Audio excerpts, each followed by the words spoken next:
Warning, due to some language and subject matter, listener discretion is advised.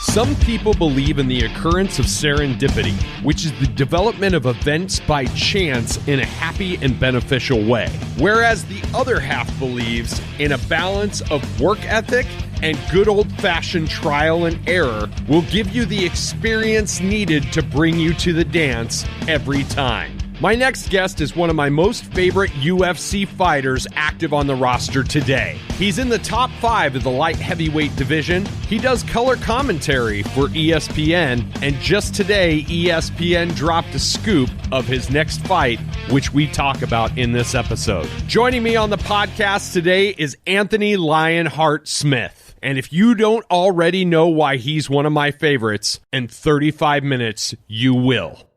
Ladies and gentlemen, this is Caught on the Mic.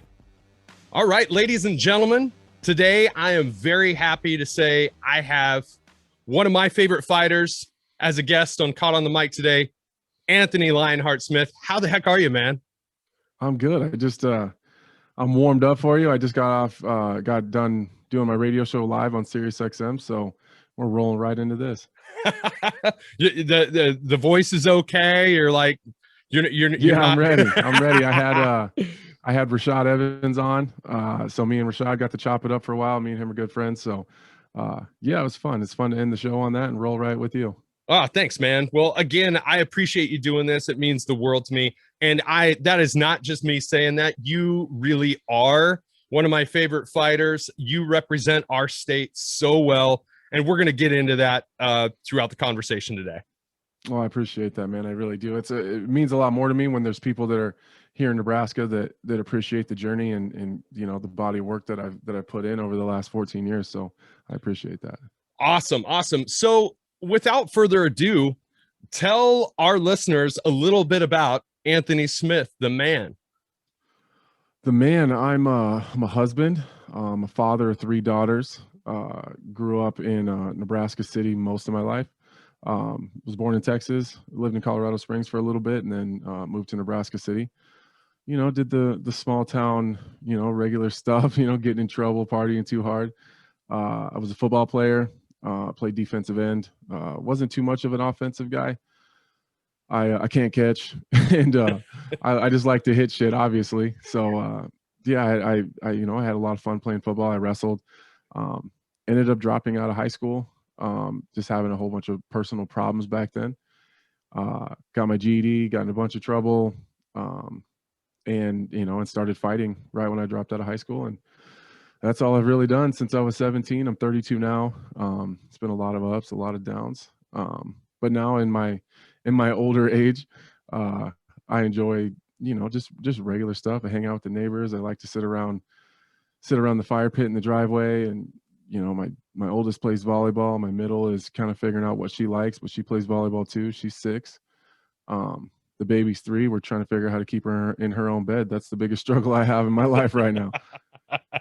Awesome. So I was going to ask you that. How did your journey to become a fighter begin? Man, you know, I kind of fell into it. I had no ambition to be a professional fighter or punch people in the face for money. That was never my plan. I seen an amateur fight night flyer in a Subway and thought, I don't know, that might be cool. You know, I just go check it out. I lied about my birthday on the form I had to fill out. I just made it a year earlier than it actually was, which would have made me almost 19 on the form, but I was actually almost 18. And I just fought. You know, back then it was kind of the wild, wild west. The sport wasn't sanctioned here in Nebraska yet. There was very few rules, and people just fought. You didn't know who you were fighting. You showed up, you signed up, they matched you up as close as they could, as far as weight and experience go. And, you know, that was what we did. We just fought, and it was a blast. And I just liked it. I didn't at that time, I didn't even know that you could make a living doing that stuff. You know, I had seen the UFC a little bit on like VHSs that I convinced my grandpa to rent me when I was a kid, but I didn't even know that was a thing. So I just liked doing it, and I didn't have a whole lot going for me at the time. I didn't have a lot of ambitions or goals or things that I was focused on. And that just kind of caught me. And then I just, fast forward, here we are still doing the same shit. So throughout that journey though, you managed to become a black belt in Brazilian Jiu-Jitsu, correct? I did. Yeah. I got my black belt, man, almost 2 years ago. Yeah. Almost 2 years ago. And that's, I've been with the same jiu-jitsu coach, for most of my career. I've been fighting 14 years, been with him 12. Oh, wow. Yeah, he's one of my closest friends. He's my mentor, his father figure. He's my favorite dude, old Scott Morton. But yeah, when I started training with him, he was a purple belt. He didn't even have his black belt yet. He's a monster, but one of the nicest guys in the world. Kind of a cool story. The night I fought my pro debut was the night he fought his last fight. So it's like his career ended and mine started. It was a literal changing of the guard, if you will, or passing of the torch. Yeah, that's awesome. Yeah, it's cool.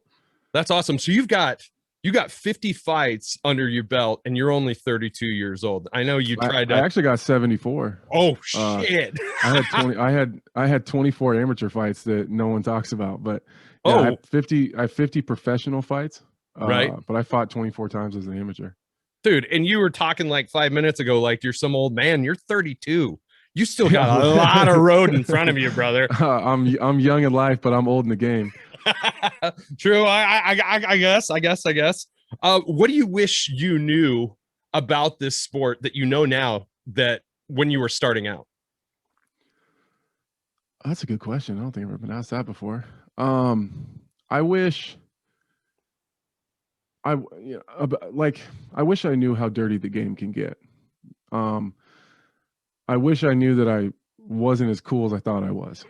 I think that kind of bit me in the ass. You win a couple fights and you get a couple big checks, and it's the Conor McGregor effect. You go from being broke with no money to seemingly to you having all the money in the world. $50,000 to me was it might as well have been 10 million, because that's what it felt like. And you lose track of yourself a little bit if you allow it to. So I wish I knew those things then. But to be honest with you, had you told me that, I probably wouldn't have listened anyways. Yeah, I don't think that just applies to the industry that you're in. I was in music for 15, 20 years, and it's the same thing. I mean, you could basically become overridden by your own ego very early in your career before you've even gone to dinner yet. You know what I mean? But I mean, it's your work ethic that keeps you alive, right? 100%. And if it wasn't for my work ethic, and I never lost track of like the main goal. I never got into this to make money. Obviously, I didn't even know you could make money when I started. Right. I didn't get into this to be cool or famous or a public figure or commentate fights on ESPN, that was never the goal. Right. Once I started and I really liked it, I wanted to be really good. And then from there, I learned that you could be a world champion, and then the whole world would recognize you as the best. Like, even if it's for that day, like you could fight the next day and lose it, or 3 months later and lose it. But like that day until your next fight, you're the best in the world. And there's something addicting about chasing that dream. So fortunately for me, you kind of get a little sidetracked a little bit, or you make some mistakes, or you lose track, or whatever. You get kind of wrapped up in your own ego. As long as that main goal is still a genuine one, if the goal is to make money and then you make money and act like an idiot, you're kind of screwed. But if your goal is to be the champion of the world, and then along the way you make a little money and you do some stupid shit, you can always revert back to that main goal of being a world champion. And that's what I did. I just had to take a step backwards and go back and like figure out, I have this friend, Shay, that lives in LA, and Shay always says this to me: you got to keep the main thing the main thing. And I didn't know what that meant when he used to say it to me before. And then, I fought John Jones, and then, obviously years before that, I made a bunch of mistakes, and, it's ups and downs, and, it's peaks and valleys. So once I started figuring out, like, oh, okay, I get what he's saying. Like, fighting is the main thing. If you lose track of fighting, then it's not the main thing anymore. And then you're focused on all these other stupid places. And that, even going into the Glover fight, and then the Rakic fight when I lost those 2 back to back. The main thing wasn't the main thing. Like fighting wasn't the main thing. I was fighting, but I was also an ESPN analyst, and I was also, had the guy with the radio show, and I was also traveling to do all these appearances. And then I was, like I was all over the place, and I just lost track of that main thing. And every single time in my career, once I've lost track of that main thing, it's never good. It never goes well. And then I just got to pull myself back to center. Right. And being that you're a father, obviously your kids and your family are going to keep you grounded, but who are some of the other external influences that kind of influenced your decision-making and that mindset along the way? Well, Scott, Scott for sure, my jiu-jitsu coach. He's always the real even-keeled one. He's never too up, he's never too down. It's, when things are going bad, it's not as bad as I feel like it is. When it's really, really good, it's like, all right, kid, you got to remember, we could be bad. Like it could be really bad. So he always is the one that keeps me centered. My wife, obviously, when her and I got together, and I would say at this point, she's the main one. She doesn't give a shit how cool I am. She doesn't care at all. Right. She gives a shit if the dishes are done, if I'm picking up after myself, like I'm not cool to her. And I think that's, I don't necessarily know if in sports and professional athletes, especially ones at a high level, if that's necessarily the case with the people that are closest to them. Right. When she met me, I was a broke, homeless, nobody without a car, and she loved me then. So it doesn't matter how much money I make, titles, shows, TV, sponsorships, nice suits. She doesn't care. It's about the main thing. And that's just who I am as a person. And so I would probably say her for sure. Yeah. It's, if you're married to somebody whose love language is acts of service, they'll keep you grounded pretty quick.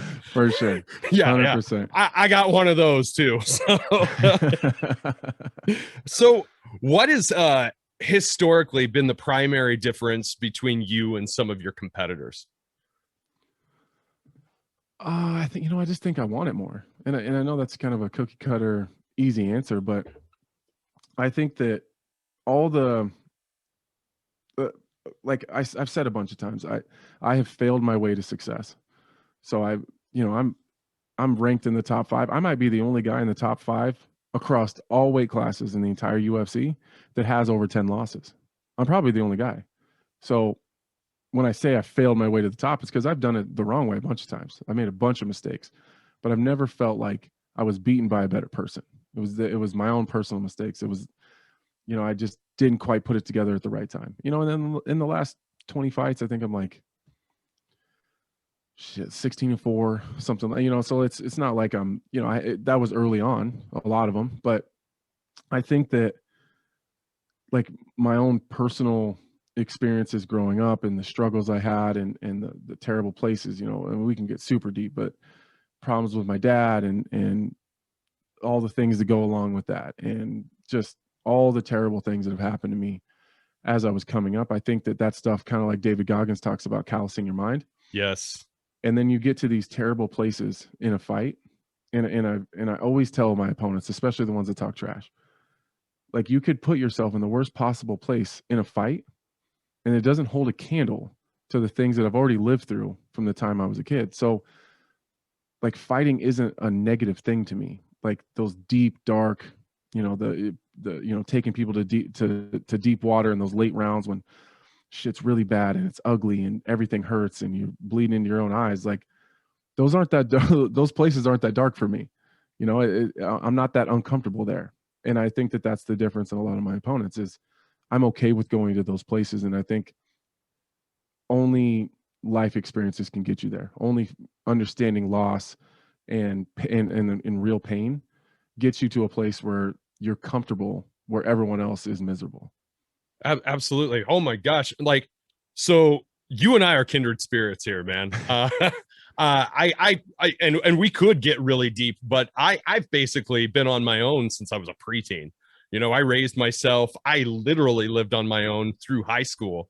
And it was one of those things that instilled a work ethic in me. Like for my day job, I lead people. And one of the things I do when I train other leaders is I say, okay, day one, you need to pick the hardest shit to do so everybody else sees you do that, so they know that you're not going to ask them to do something that you're not willing to do yourself. And I think that's a work ethic mindset that just having that hard life like instills in people and makes for successful adults, right? You talked about it's failing upward, you know? Yeah. So yeah, and I've never failed. And I think I honestly, I hate to say it, but I think some of it people are just born with. yeah, You're either born with like you're a glass half empty or a glass half full. right. And that's, I think that unfortunately that's just how it is. Can you change that mentality? For sure. But it's going to be through a bunch of pain and a bunch of terrible shit. And that's just life. And I think that I guess my outlook on things is like, no matter what, even when my wife and I were 20 years old, 21, with a baby on the way that we couldn't afford, like she's always had the mentality, like what are we going to do? And my mentality has always been, I'll figure it out, because that's what I've always had to do. I've just always had to figure it out. Like I didn't have the opportunity to just fall back on somebody else and have someone else fix it, you know? And part of that that kind of goes to Scott and I's relationship. Scott's the only person that I've ever been able to rely on when I'm in the worst situations in the world, which is in a fight where everything's terrible. My back's against the wall. I don't know what to do. He's the only person I've been able to look to, and just through our eye contact, explain to him, I need you to help me. Like I need out of this and I can't figure it out.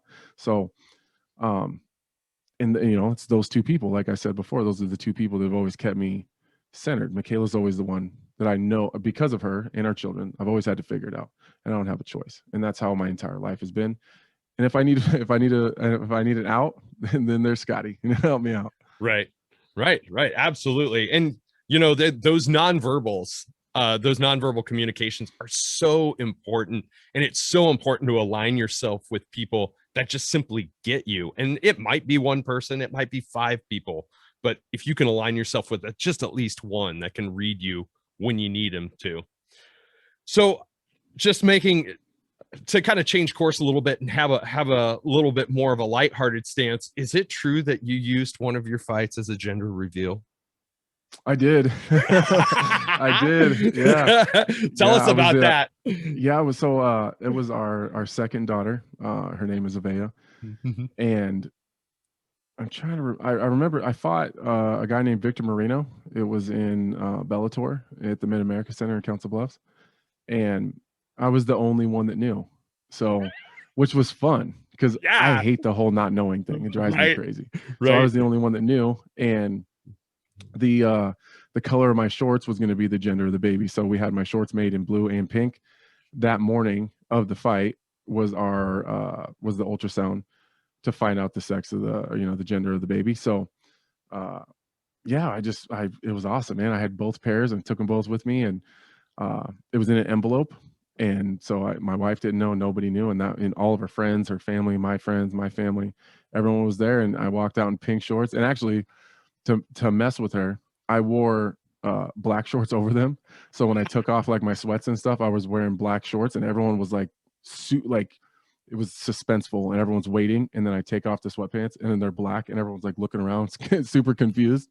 Yeah, it was cool though. It was a lot of fun. That's awesome. That's awesome. And there's nothing more badass than a dude that's confident enough to walk around in pink, right? In pink shorts. Yeah. Right, It'd have sucked really bad if he'd beat me though. That would have sucked. Oh shit. Oh man. So when you're not in fight camp, what does a training look like? Training routine look like for you?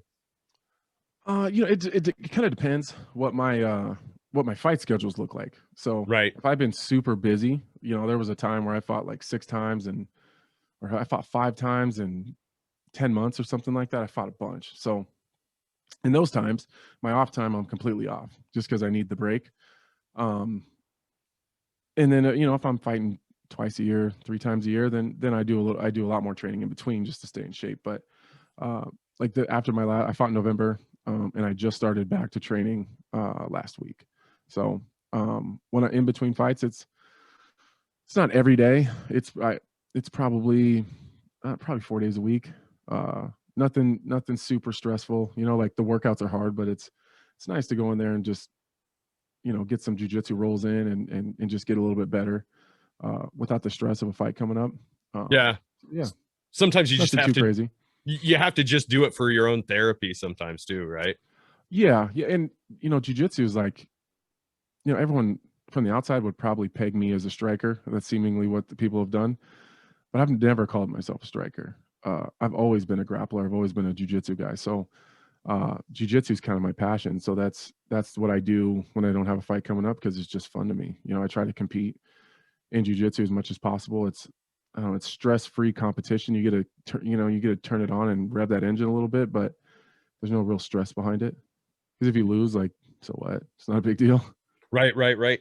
So the girls, you know, as they're getting older, are they taking any kind of interest in martial arts at all, or are they just staying as far away from it as possible? Nah, not too much. My oldest did a little bit of jujitsu. It's a little bit different with girls because they're not as into like being held down, and Right. like the jujitsu's, it's, you know, it's kind of an intimate setting. Like you're very much all over everybody. You know, that's just kind Right. of how it is. And for whatever reason, my kids, if they're fighting and punching and scratching and choking, it's usually each other. So which is so odd to me that, you know, they are all about fighting. I mean, these three psychopaths, you know, they fight like boys. Right. They're a little young. So my middle loves to be in the gym. So I've taken her to training camp with me a couple times, and it's just, you know, it's just me and her, and she'll hang out with me for a week and then I'll bring her home. But so she loves being in the gym. And they all love fighting me. But as far as them wanting to like train in actual classes and stuff, they haven't showed too much interest, and I haven't really pushed it.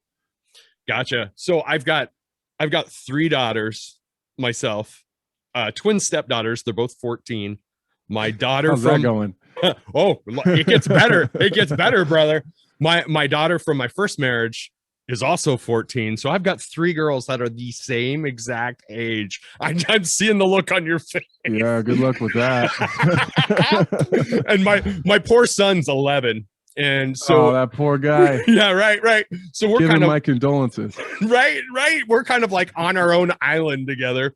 But my kids, they do Taekwondo, and it was my son started doing it, and my daughter just was going to his classes occasionally, and she just latched onto it, and so she started taking it. I think she's gonna lap him within the year. She's gonna lap him. She's just Oh no, so that's not good either. crisp. Oh no. I think his problem is he spends too much damn time on that Fortnite shit. But Right? That's the problem with a lot of kids these days. so what type of things do you do to decompress? You know, we do a lot of things together. I don't do a whole lot of stuff on my own. We ride razors a lot.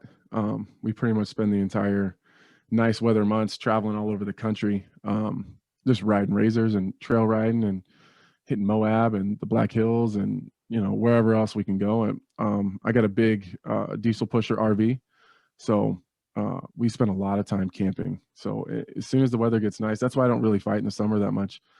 That's so awesome. my next fight's, you know, April 24th. As soon as the kids are out of school, I'm out and we're hitting the road. So we, you know, that's just all of us and the dog, and we'll pull a trailer and we just travel all over the place. So it's a lot of outdoor stuff. I like to hunt.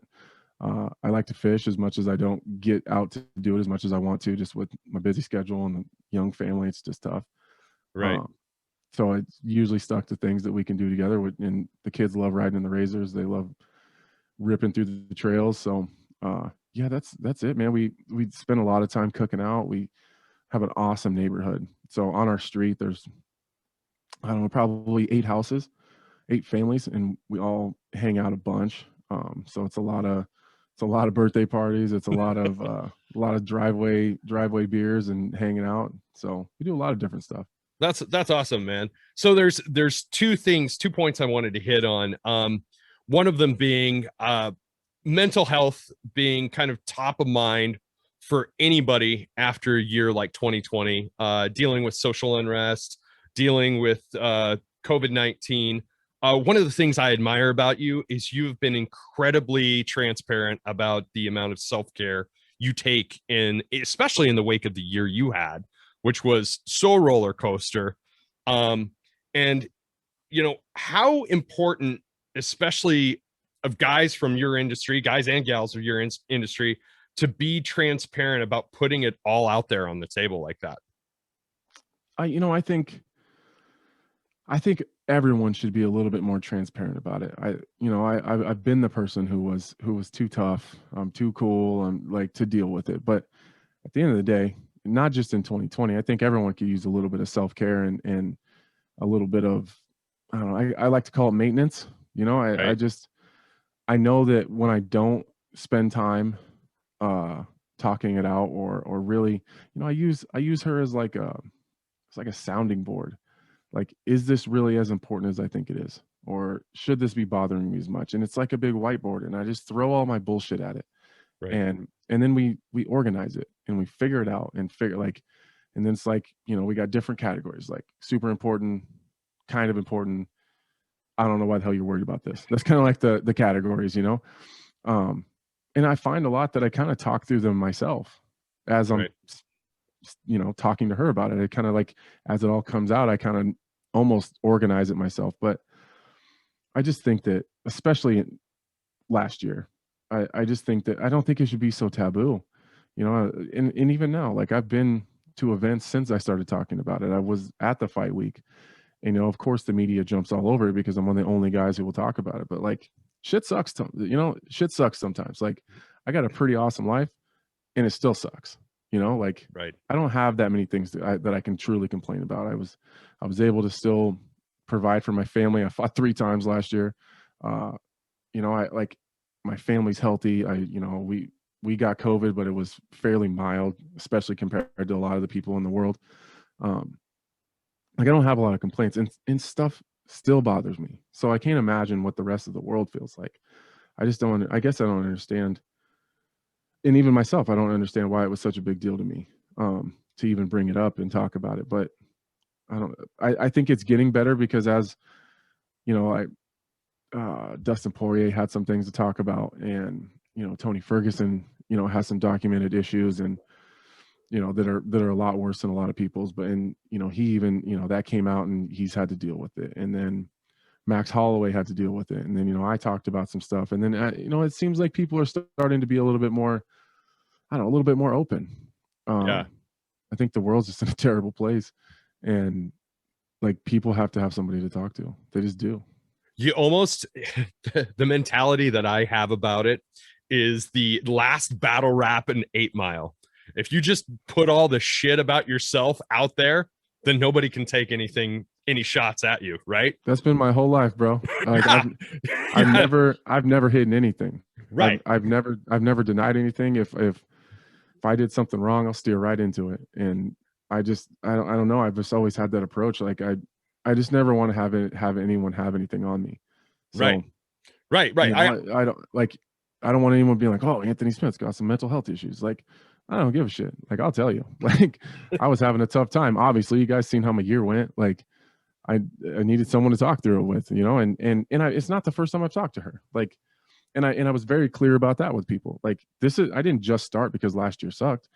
Like, I'd been doing it for a long time and then stopped doing it, and then shit went crazy and I had to start again. Like, that's just, I don't know. I guess I just don't give a shit what people think. And if I cared what people thought of me, like genuinely cared, obviously people say terrible things about me all the time. Just read the comments online. I wouldn't be where I am now. If I even entertained that any of that stuff mattered. There's only a handful of people whose opinion I actually care about. I mean this from the bottom of my heart. That's one of the things I love about you, man. For real. I focus a lot on core values, and there are 4 things in particular that have struck me that following your career, especially in recent years, about you, that just exemplify these core values that are so important to me. One, you've never taken the easy way out. Like, you could have taken the easy win against John Jones and you didn't do it. You just kept fighting. 2, you could have stepped out of the Glover fight after the home invasion incident. 3, taken that Devin Clark fight from a 3-round fight to a 5-round fight to the point where Dana White gave probably one of the best press conferences about you after that fight was over. So I was like, hell yeah, that's my guy. You know? And then the fourth thing is responded to my dumbass on Instagram and doing this podcast. So again, man, like you exemplify and represent the state well, and it means the world to those of us that are paying attention. And I don't know if you get to hear that from your fans enough, but you get to hear it directly from one right now. So yeah, you know, I don't ever look in the rearview mirror. You know, I got those goals, and I'm just always just trying to put one foot in front of the other. You know, and in some of that stuff, sometimes I do think, and I'm not saying you, but I think some people think that I'm doing it so that people say those things. And like the world title, like I told you at the very beginning of this, I wanted to stand at the top of the mountain and have the entire world recognize that I was the best fighter in the world. Doing it like that with John Jones wasn't going to get people to do that. Right. So it was, and again, I would have had to say words that I've never said in my whole life, and that's that I can't keep going. And like, I wasn't willing to do that, whether it was going to make me millions of dollars. I mean, at the end of the day, that decision cost me $10 million. And that's just the simple facts of it. But $10 million isn't enough money to have the entire world hear me on a microphone say that I can't do it anymore. And that'll never happen. And it's the same, and that rolls right into the Glover thing. It wasn't that I was in the best situation to fight. I had a broken hand. I was banged up. It was in the middle of a pandemic. I just had my entire life flipped upside down. My family was in shambles. But I would have had to call the UFC and say, I just can't do this right now. And I'm not willing to do that. I'm not, it doesn't for anything. You'll never hear those words come out of my mouth. Right. And you know, I just, and back to answering you, like, you're a Nebraska dude grinding, trying to build a podcast. Like, there's no reason I wouldn't try to help anybody out, you know? Like, that's it's just how it is. I'm a homegrown dude, and I want everyone to have that opportunity. That's awesome, man. So when the UFC career is done, are you going to do more commentary are you just going to go ESPN full time? Because you are fucking awesome at it. I love doing it too. Dude. I love doing it too. I just wish, you know, honestly, it would be the perfect job if the fights were on like Wednesdays, but it just takes up my whole damn weekend, right? Which drives me crazy. But other than that, and missing my weekends with the family, I couldn't have more fun. It's such a blast. You know, when I'm done fighting, you know, I got some other things I want to do.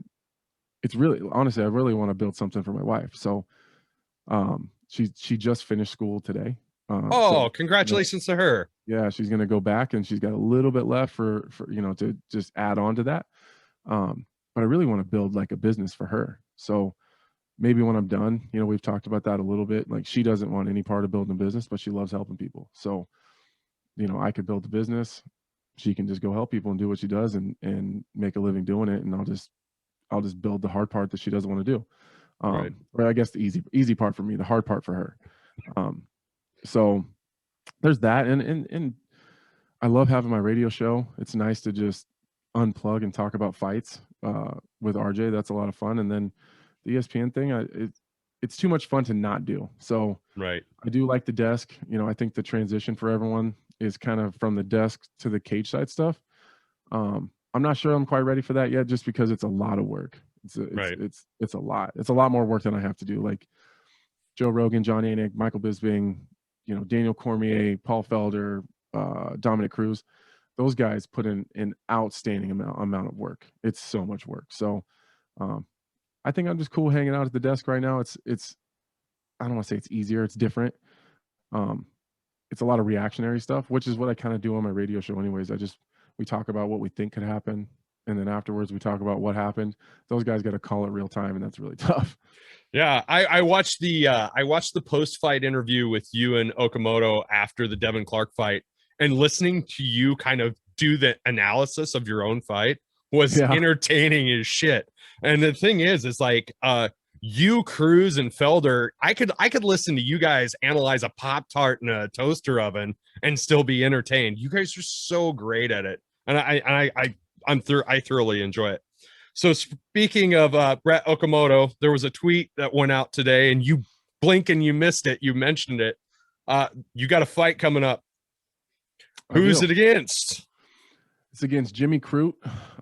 He's the number 12 ranked guy in the world. Super tough kid. He's like 24 years old, 12-1. He's from Australia. Really fun matchup. You know, there's a lot that goes into booking a fight. So there's been a lot of back and forth since November, but we got it done. He was actually booked with someone else. Right. I think he kind of got sick of waiting and trying to figure out the stuff with me. So he took another fight. That guy got hurt, and then he came crawling back to me.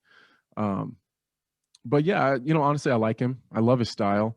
I think I tweeted him after his last fight, you know, like, incredible win. You look good. Like, I'm a fan of his game. So I like the matchup because of the things he brings to the table. He engages every aspect of the game. He's not one of those specialists that only wants to wrestle, only wants to grapple, or only wants to strike. That his game works really well into mine, so he'll engage me and not hide for me in certain spots. So yeah, I'm excited. You know, there's levels to this. He's never fought anybody at my level before. Well, I guess he fought one guy ranked in the top 10 and got beat, but since then he's rattled off a couple pretty good wins. You know, he hasn't fought anyone that's got the experience at a high level like I do. I think that if I'm being honest, I think he's aggressive and confident enough to get himself into trouble, and I don't think he's skilled or experienced enough to get himself out of it. But I mean, this is why I love this game. There's only one way to find out. Sweet. So do you know where it's at yet? I don't believe it's in the States though. But, okay. Gotcha. My contract that I signed today was location TBD. Oh, that's boy. not a joke. That's actually what it said. That's awesome. Yeah. Sweet. Which makes you kind of feel like this is like some Bloodsport shit. Yeah, like, right? Here's the date. Here's the weight you have to be at, and here's what his name is. Like, we'll tell you where it's at later. Some random guy in a boat will meet you at this dock. Right. That's awesome. Well, man, I'm not going to hold you up any longer. I appreciate you doing this. It means the world to me. I hope we can connect again soon. And maybe we can run into each other in the real world once the real world gets back to a little bit of normalcy. Maybe cheer some beers at a block party sometime. Yeah, sounds good to me, man. Well, once the weather warms up, you know, it's not about the world opening back up. This damn weather's killing me, especially my broken joints and plates and screws. Those things are screaming. So yeah, sometime, man, we'll have to hook up. We'll have a beer, and then I don't know, maybe we'll talk right before my fight or right after. That sounds perfect, man. Thanks again for doing this. How cool was that? Who gets to live this life? Well, I guess I do. Hey, I want to give a big shout out to Anthony Lionheart Smith for doing the show, for responding to me on Instagram, and for giving our little show a chance. That meant the world to me. It made a bad day freaking awesome. And you heard it straight from the Lion's mouth. April 24th, location to be determined. Anthony Lionheart Smith versus Jimmy Crute. That is going to be a battle. I'm excited for it. You know what else I'm excited for? That 5-star review that you're going to leave us on the Apple Podcast app today, or the social media share that you're going to give Caught on the Mic on Instagram, Facebook, and now on TikTok. Please do it, guys. I love you all very much. I appreciate all your support. Without you, this episode wouldn't have happened. This has been Caught on the Mic with Michael Clark. I'm Michael Clark. Until next time, thank you.